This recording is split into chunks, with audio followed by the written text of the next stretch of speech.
오늘 본문 말씀은 우리가 소위 탕자의 비유라고 부르는 그 잃어버린 아들에 관한 비유에 있어서 두 번째 뒷부분의 내용입니다.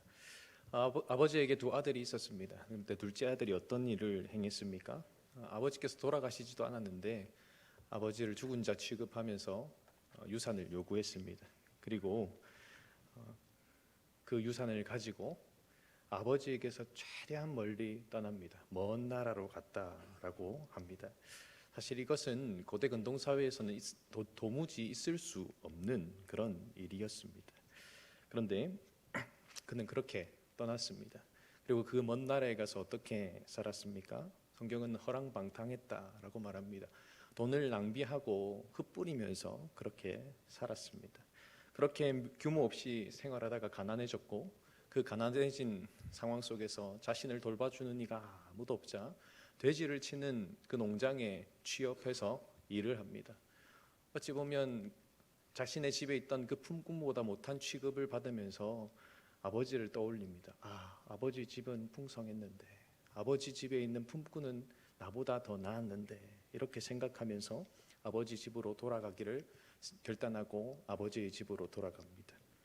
그리고 터벅터벅 돌아가고 있을 때에 그 거리가 아직까지 먼데도 불구하고 아버지께서는 달려 나와서 그 아들을 안고 입맞추며 그에게 새로운 옷을 갈아입히고 또 반지를 끼우고 신을 신깁니다.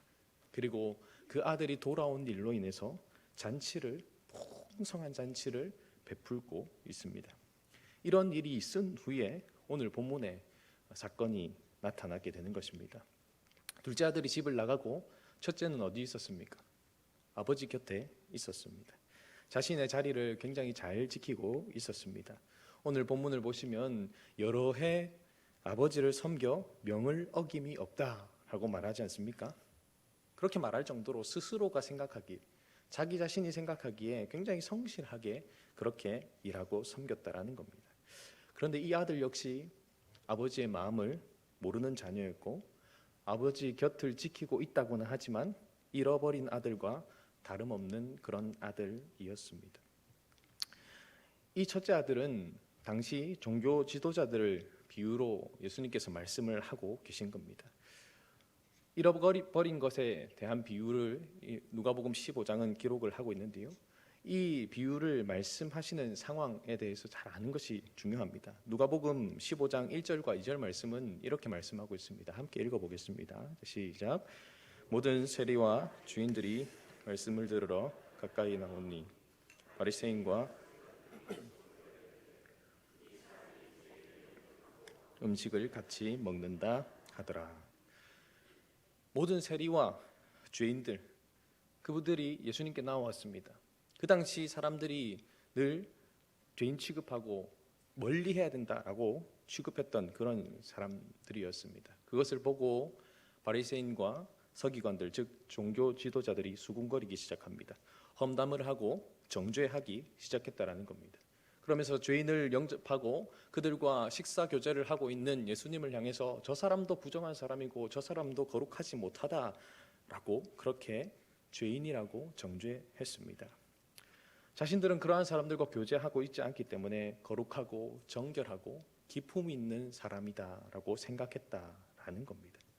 이러한 수군수군거림이 있을 때에 예수님은 잃어버린 양, 그리고 잃어버린 드라크마, 그리고 잃어버린 아들에 대한 비유를 말씀하시면서 마지막 장면에서 야, 너희들이 이 첫째 아들 같은 존재야 라고 말씀을 하고 있더라라는 겁니다. 도대체 왜 예수님은 이 잃은 것에 대한 이야기를 하시면서 수군수군거리고 있던 그 종교 지도자들, 특별히 자기 스스로는 종교적으로도 참 탁월하게 살고 있고 하나님을 떠난 적도 없고 하나님을 성실하게 섬기고 있다고 생각하는 그들을 향하여서 너희가 이런 자들이야 라고 말하고 있는 것일까요? 그들을 향하여서 마지막에 뭐라고 말합니까? 마땅히 나와 함께 즐거워하고 기뻐하는 것이 옳은데 너희가 지금 그러지 않고 있다라고 말하고 있습니다. 도대체 종교 지도자들은 무엇을 몰랐기에 마땅히 즐거워해야 될 일, 기뻐해야 될 일에 즐거워하지 못하고 기뻐하지 못하고 있는 것이었을까요? 그것은 아버지 하나님의 마음을 몰랐기 때문입니다.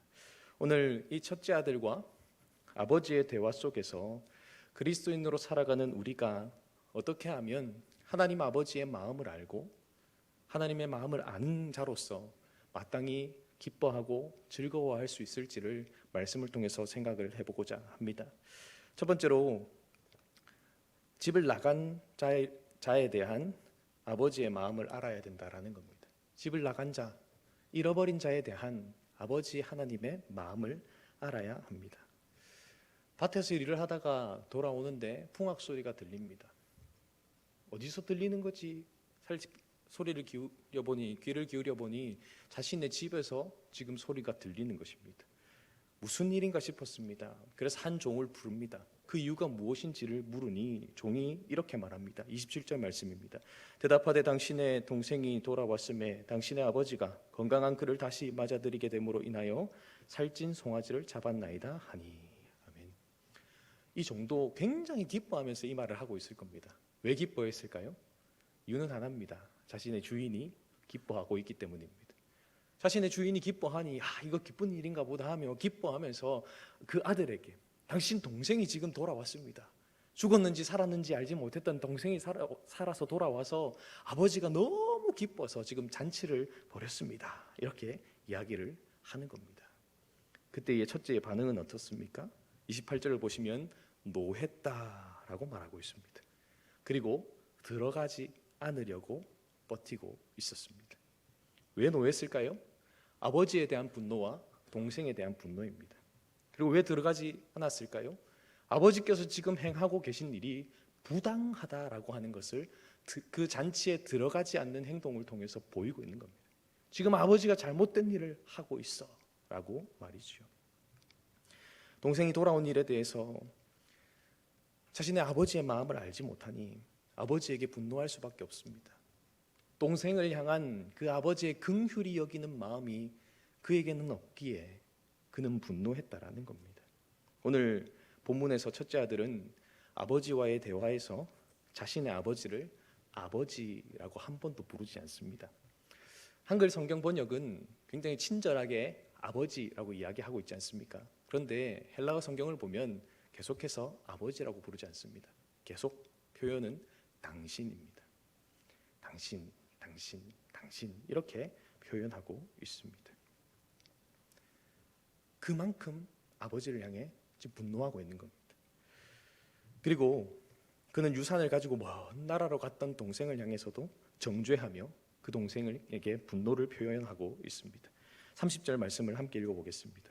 30절입니다. 시작. 아버지의 살림을 장녀들과 함께 삼켜버린 이 아들이 돌아오매 이를 위하여 살찐 송아지를 잡았습니다. 동생이 먼 나라에 가서 어떻게 살았는지 그는 알 수 없었을 겁니다. 정보통신이 발달한 나라 시절이 아니기 때문에 도무지 알 수 없습니다. 어떻게 살았는지 죽었는지도 몰랐던 동생이지 않습니까? 그런데 지금 뭐라고 얘기합니까? 장녀들과 함께 그 재산을 삼켜버렸다라고 말합니다. 성경도 허랑방탕하게 살았다고 표현은 하고 있습니다. 하지만 이 허랑방탕했다라고 하는 뜻 자체가 지금 이 첫째 아들 형이 표현하고 있는 표현을 말하지는 않습니다. 허랑방탕했다라고 하는 표현은 돈을 흩뿌리다, 낭비하다라고 하는 뜻을 가지고 있습니다. 흥청멍청 여기 쓰고 저기 쓰고 아끼지 않고 함부로 사용했던 모습을 말하는 것이지 꼭 지금 첫째가 상상하고 추리하는 것처럼 이렇게 살았다고는 볼 수 없다라는 겁니다. 그런데 형의 입장에서 동생은 충분히 그러고도 남을 존재라고 생각하며 그렇게 정죄하고 있더라라는 겁니다. 그런데 그가 뭐라고 표현합니까? 헬라어 성경대로 표현을 하면 이렇게 말하고 있는 겁니다. 당신의 살림을 장녀들과 함께 삼켜버린 당신의 이 아들 이렇게 이야기하고 있습니다. 동생인데 동생이라고 말하지 않는 겁니다. 뭐라고 말하고 있다고요? 남의 아들처럼 얘기하고 있는 겁니다.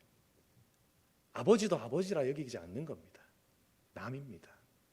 당신의 아들. 그렇게 표현하고 있더라는 겁니다. 동생 취급하기 싫은 녀석, 도무지 불쌍히 여기고 싶지 않은 녀석, 이런 마음입니다.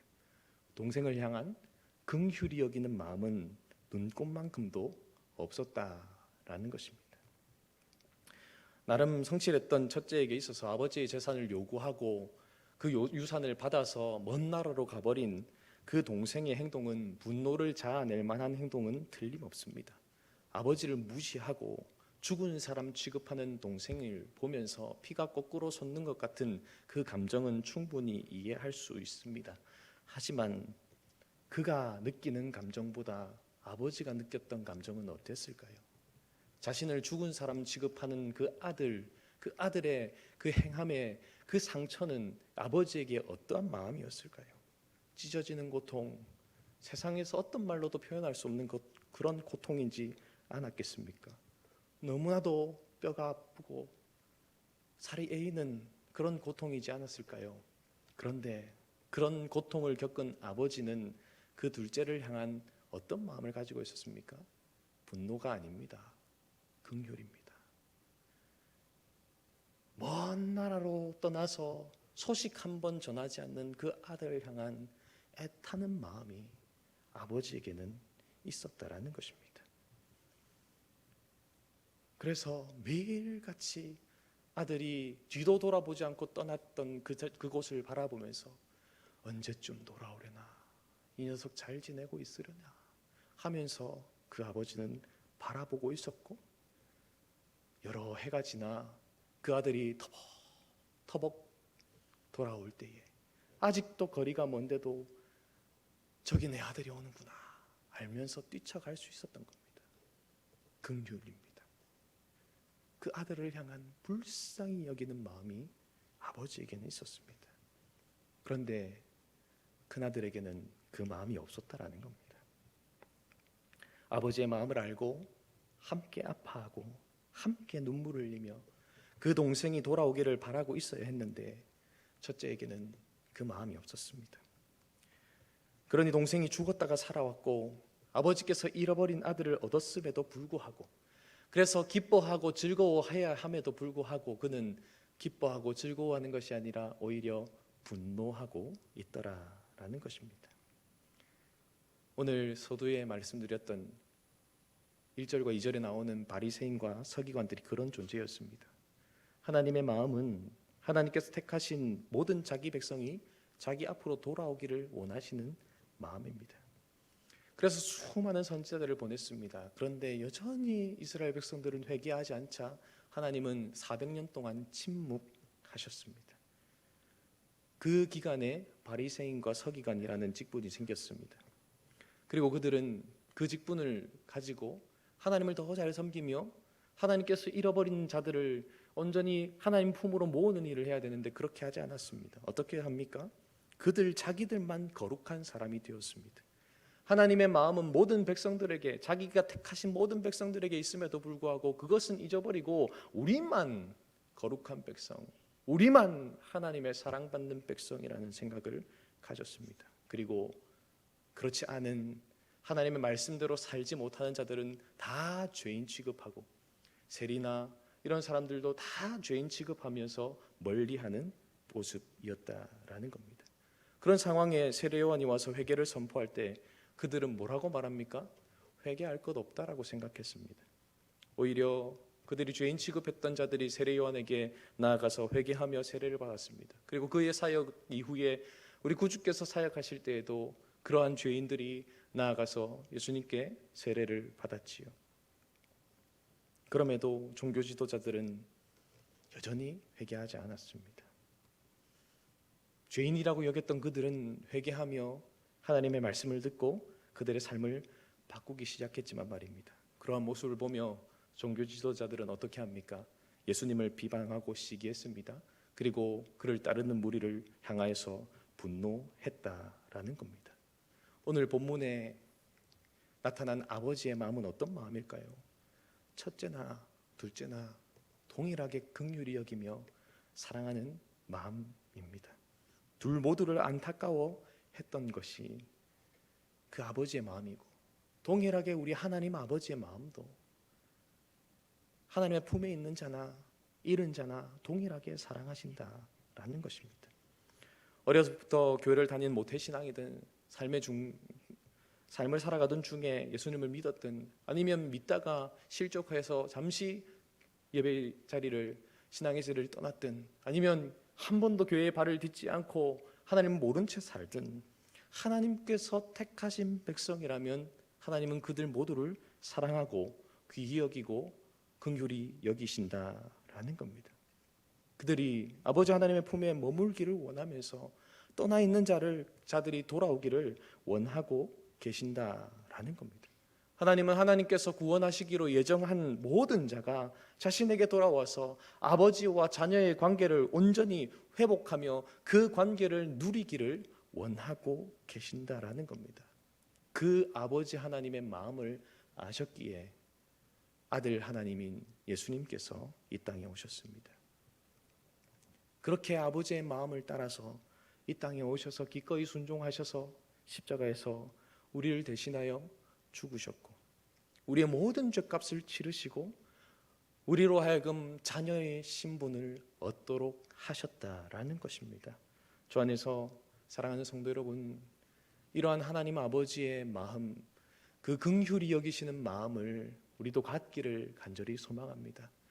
교회 안에서 함께 신앙생활을 하고 있는 자를 향해서도, 또 실족하여서 잠시 떠난 자들을 향하여서도, 하나님을 여전히 모르는 자들을 향하여서도 하나님은 긍휼의 마음을 가지고 계심을 알고 우리도 그들을 향하여 동일한 이 긍휼의 마음을 갖기를 원합니다. 이러니 저러니 정죄하고 이렇게 따지고 저렇게 따지는 것이 아니라 하나님께서 사랑하시고 긍휼히 여기시는 그 긍휼의 마음으로 불쌍히 여기며 그들을 돕고 기도하는 모습이 저와 여러분에게 있기를 간절히 소망합니다. 사랑하는 여러분, 새생명 축제는 끝났습니다. 하지만 아버지 하나님 품으로 돌아와야 할 이들이 여전히 저와 여러분의 주변에 너무나도 많지 않습니까? 그들이 아버지 하나님 품으로 돌아오는 시간, 그 시간이 우리가 함께 즐거워하고 기뻐해야 될 시간입니다. 그 시간을 사모하면서 끊임없이 그들을 향해서 복음을 드러내고 복음의 삶을 살아내고 우리 안에 살아계신 하나님의 모습들을 나타내 보이는 저와 여러분 되기를, 그래서 그들을 이 예배의 자리, 함께 주의 은혜를 누리는 자리로 초청할 수 있는 은혜가 있기를 간절히 소망합니다. 그리고 새 가족들이 나올 때에 그 새 가족들의 면면이 어떠하든, 그들이 세상에서 어떠한 모습으로 살아가든 그것은 중요하지 않습니다. 새로운 사람이 나와서 주님을 만나고 영접하고 그들의 신앙이 성숙하고 성장하는 모습을 볼 때에 우리가 해야 될 것은 아버지 하나님의 마음을 가지고 마땅히 즐거워하고 기뻐하는 것입니다. 그러한 모습이 우리에게, 우리 신흥교회에 가득하기를 주님의 이름으로 축복합니다. 두 번째로 우리가 알아야 할 하나님 아버지의 마음은요, 자녀인 나를 사랑하시는 그 마음입니다. 첫째 아들을 향한 아버지의 마음은 어땠습니까? 집을 나갔다가 돌아왔던 아들만 사랑하는 아들입니까? 그 아들로 인해서 즐거워하고 기뻐하는 첫째는 안중에도 없는 아들입니까? 그렇지 않습니다. 첫째 아들 역시 아버지에게는 사랑하는 아들, 너무나도 귀하디 귀한 아들입니다. 31절에서 첫째 아들을 부르는 아버지의 호칭을 보면 우리 성경에 이렇게 표현하고 있죠. 예라고 표현하고 있지 않습니까? 헬라 성경을 보면 아이야라고 표현하고 있습니다. 자녀를 친숙하고 사랑스럽게 부르는 호칭입니다. 다 큰 자녀이지 않습니까? 다 큰 자녀입니다. 아마도 제 나이 또래쯤 되지 않았을까요? 그런데 그런 아들을 향해서 뭐라고 부르고 있다고요? 아들아가 아니고요, 아이야라고 부르고 있습니다. 굉장히 사랑스럽고 친숙함이 묻어있는 호칭으로 그 아들을 부르고 있더라라는 겁니다. 즉 장성한 아들이지만 아버지의 눈에는 그저 사랑스럽고 너무나도 귀한 아들, 어린 아이처럼 보이더라는 겁니다. 그런 마음이 그 아비의 마음이었다라는 겁니다. 그렇게 사랑하는 마음을 가지고 이 아들을 부르고 있는 겁니다. 아버지는 곁에 있던 첫째 아들 향해서 이런 마음을 가지고 있었습니다. 동생이 돌아왔단 말에 분노하면서 들어가지 않을 거라고 말하고 있는 그 아들을 향하여서 데리러 나와서 간곡하게 부탁했습니다. 가자, 가자. 그때 아들이 뭐라고 말합니까? 29절 말씀 함께 읽어볼까요? 아들이 이렇게 말하고 있습니다. 29절입니다. 함께 읽습니다. 시작. 아버지께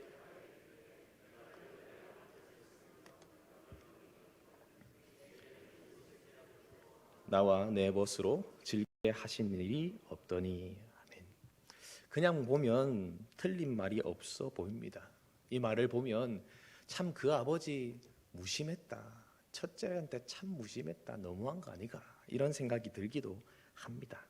그런데 이 말에는요, 심각한 문제가 담겨 있습니다. 아들이 아버지를 여러 해 동안 섬겼다고 말하죠. 즉 여러 해 동안 당신을 섬겼다고 말합니다. 아버지가 아닙니다. 당신입니다. 그 당신인데 이 당신은 어떤 표현이냐면 주인입니다. 주인. 섬겼다라고 하는 표현 자체가 노예로서 일했다고 표현하고 있는 겁니다. 우리가 둘로스라고 하는 종이라는 표현 알지 않습니까? 그 표현, 그것이 동사화된 표현을 쓰고 있습니다. 근데 앞에서도 자신이 풍악 소리가 막 들려올 때에 종을 불러서 이게 무슨 일이고 하고 물었지 않습니까? 그 종이라고 하는 표현보다 훨씬 더 하급종, 가장 하급종이 사용하고 있는 단어, 하급종이 그렇게 노예 생활을 하면서 일하는 표현을 지금 쓰고 있는 거예요. 즉 아버지를 향해서 뭐라고 표현하고 있는 거라고요? 악덕한 주인이라는 겁니다. 나는 그래서 종처럼, 하급종처럼 그렇게 애써왔다는 겁니다. 왜요? 그렇게 하지 않으면 이 악덕한 주인에게 혼날지도 모르니까, 이 주인으로 인해서 고통받을지도 모르니까 그렇게 섬겼다라는 것입니다.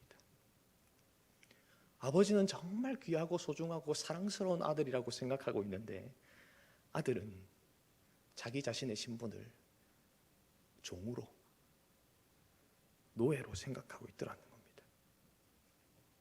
분명히 그의 신분은 아들입니다. 그런데 그는 자신의 집에 있는 품꾼보다 못한 존재로 자식이 스스로를 여기고 그렇게 일을 했다라는 겁니다. 열심히 노예처럼, 그렇게 일하지 않으면 사랑받을 수 없는 존재처럼 생각하며 둘째가 떠나 있던 그 시절을 섬겼다라는 겁니다. 그야말로 엄청난 실수를 범하고 있는 것 아닙니까? 아버지를 향한 그 아들의 말에는 엄청난 원망이 담겨 있을 뿐만 아니라 마땅한 대가조차도 받지 못했다라고 하는 아버지를 향한 질책도 담겨 있는 것입니다. 자신은 충분히 그 악덕한 주인을 노예처럼 섬겨서 일했고 명한 것을 어긴 것이 한 번도 없는데 염소 새끼 한 마리 잡아준 적 없지 않느냐는 겁니다. 사랑하는 여러분, 그가 그렇게 착각한 것이 자신의 신분이기 때문에 그가 그만큼 풍성하게 누리고 있던 것도 잊어버리고 모르는 겁니다.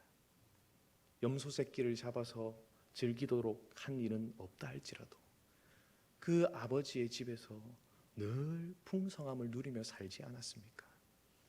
그것은 잊어버린 겁니다. 여러 해 동안 집을 떠나서 다 잃고 거의 거지의 몰골로 돌아온 그 동생, 그를 향하여서 아버지가 너무 마음이 기뻐서 살찐 송아지 한 마리 잡은 것을 보면서 그 여러 해 동안 자신이 아버지 집에서 풍족하게 누리며 살았던 것은 다 잊어버리고 염소 새끼 한 마리 잡아준 적 없는 것 같은 악덕한 존재로 아버지를 취급하고 있더라라는 것입니다. 주 안에서 사랑하는 성도 여러분, 혹시 이 아들의 모습이 저와 여러분의 모습이지는 않습니까? 저와 여러분은 하나님 아버지의 자녀입니다.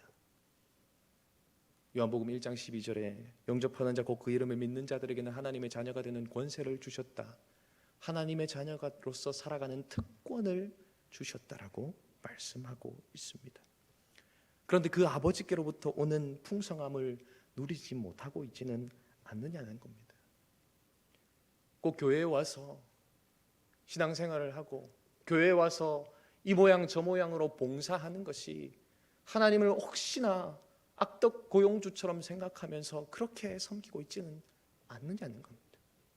이렇게 섬기지 않으면 하나님이 나에게 혼을 낼까 봐, 이렇게 섬기지 않으면 하나님으로부터 혹 벌을 받을까 봐 그렇게 섬기고 있지는 않느냐는 겁니다. 명을 어기고 열심히 일하지 않으면 벌을 내리는 그런 존재처럼 우리 아버지 하나님을 생각하고 있지는 않느냐라는 겁니다. 구약의 성도들은 그렇게 살아왔다 할지라도 예수님 오신 이후에 유대인들이 초대교회를 다니면서 계속해서 그러한 것들을 요구했다 할지라도 주님은 그것에서 벗어나서 우리로 아들의 신분 얻도록 하기 위해서 십자가에서 돌아가셨습니다. 갈라디아서 3장 10절은 이렇게 말씀합니다. 무릇 율법 행위에 속한 자들은 저주 아래에 있나니 기록된 바 누구든지 율법책에 기록된 대로 모든 일을 항상 행하지 아니하는 자는 저주 아래에 있는 자라 하였습니다. 누가 율법책에 기록된 대로 다 살 수 있습니까? 그렇게 살 수 없다는 것을 아셔서 구주께서 이 땅에 오셨습니다. 갈라디아서 4장 5절은 그래서 이렇게 말씀합니다. 함께 읽겠습니다. 함께 읽습니다. 시작. 율법 아래에 있는 자들을 아멘. 구주께서 오신 이유가 율법 아래에 매여서 거기에 노예가 되어 살아가고 있던 자들, 하나님을 꼭 그러한 존재처럼 악덕한 그런 주인처럼 여기고 있던 자들을 속량하셔서 우리로 아들의 신분, 자녀의 명분을 얻도록 하기 위해서 구주께서 이 땅에 오셔서 십자가에서 돌아가셨다라는 겁니다. 이 아버지의 말을 한번 들어보십시오. 아버지 뭐라고 말합니까? 31절 말씀입니다. 함께 읽겠습니다. 31절입니다. 시작. 아버지가 이르되 예 너는 항상 나와 함께 있으니 내 것이 다 네 것이로되. 아멘. 뭐라고 말하고 있는 겁니까? 사랑하는 아들아, 내가 너와 항상 함께 있지 않았냐? 네가 나와 함께 있다는 것, 이 사실은 내 것이 다 너의 것이라는 말이야.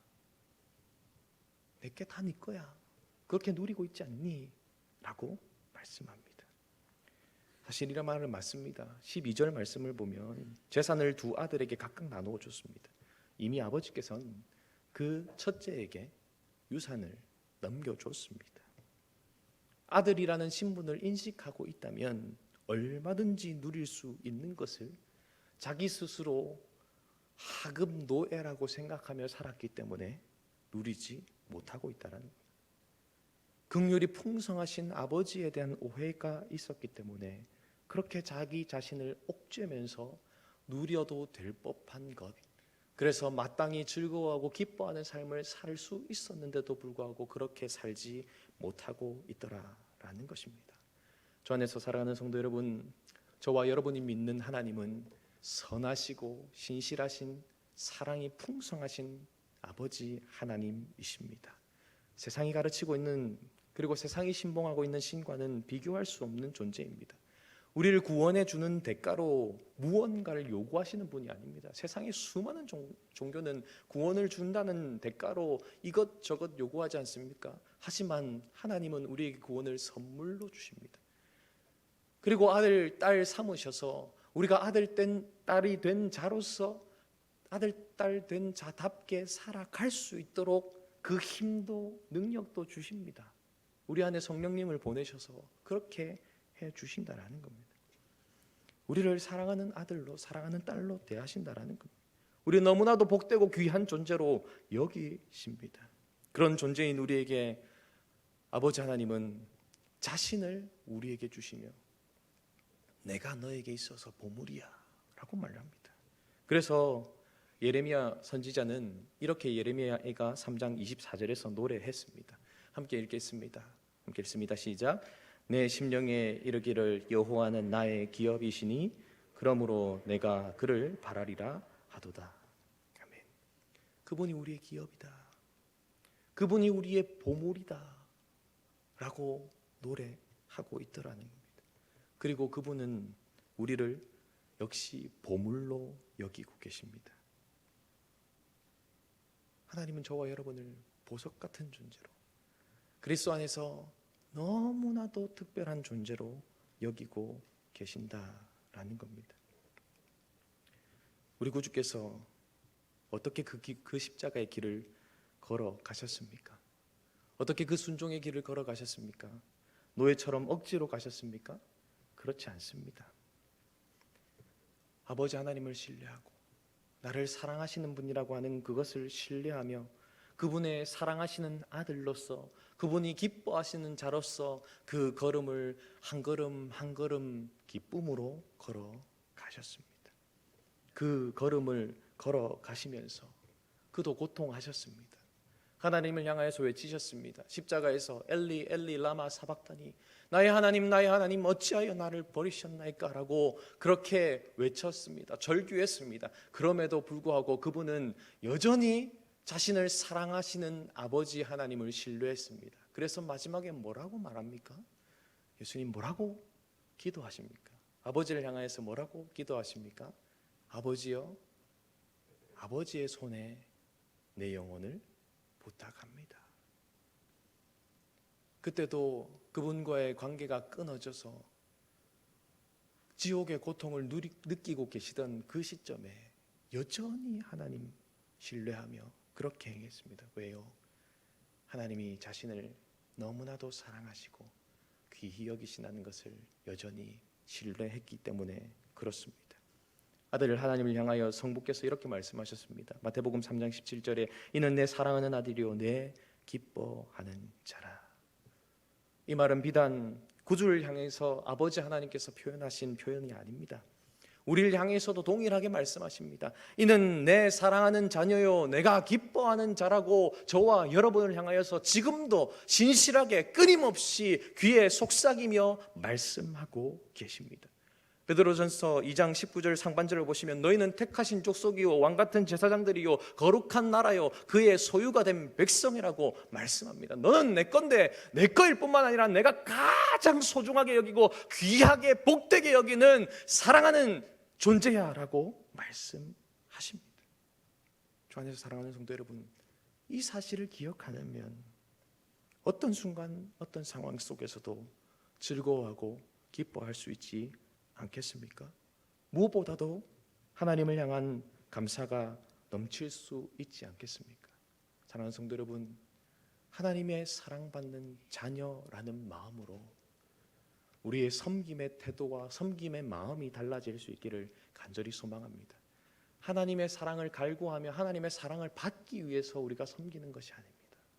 이미 하나님의 무한한 사랑을 받고 있는 자이기에 그 은혜에 너무나도 감사해서 내가 뭐라고 구원해 주셔서 내가 뭐라고 종만 삼아 주셔도 괜찮을 것 같은데 종이 아니라 아들의 신분, 딸의 신분으로서 이 땅을 살며 그분을 위해 살 수 있도록 하셨단 말입니까? 그 은혜, 말할 수 없는 그 은혜 기억하면서 그 한량없는 은혜, 그 갚을 길 없는 은혜를 받은 자로서 그분과 함께 살아가며 그분으로 인하여 기뻐하고 즐거워하는 저와 여러분 될 수 있기를 간절히 소망합니다.